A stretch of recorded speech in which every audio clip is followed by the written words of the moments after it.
Well, here it is. This is a fully electronically controlled valve body for the E4OD and 4R100. This has been going on. I've been working on this for a long time, and I'm going to be working on it for yet an even longer time, probably.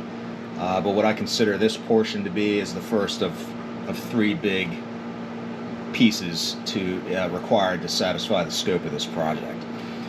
So this is the valve body portion.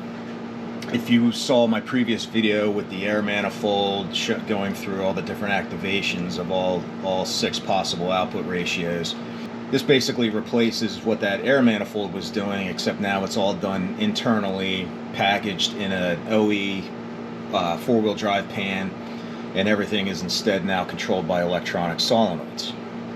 The solenoids are all outputted right through the original plug for the solenoid pack and pumped right into this manual controller I built so that I can view my pressures and I can control all the shift packs and the torque converter however I see fit.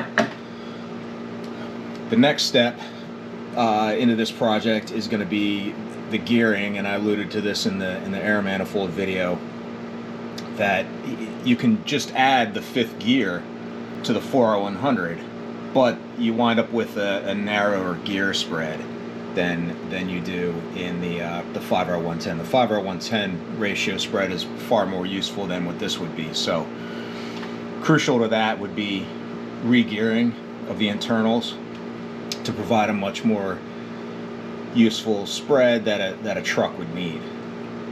So that's the next step. That's going to be probably the most expensive and most detrimental to the success of this project. The third step, I think, is probably the easiest, and that's a standalone computer that would replace this box and shift the transmission automatically, and as well as communicate with the factory PCM. The options now that everything is electronic are numerous, even more numerous than the 5R110. We have the ability for an electronically controlled trans brake here. We have the ability to control the individual shift points and shift firmness. There will be no need for a hydro type programmer to intervene as far as that stuff goes. That'll all be controlled by the standalone computer that would be designed for this. You would be able to set it up so that it would shift through all four gears or all five gears, just as a throwing it in drive would do, or you'd be able to shift and control each gear manually. So if you're in a competition environment, you could, for example, set the transmission brake and then launch through, cycle through all the individual gears however you see fit. Or you could even drive around the street like that. I don't know.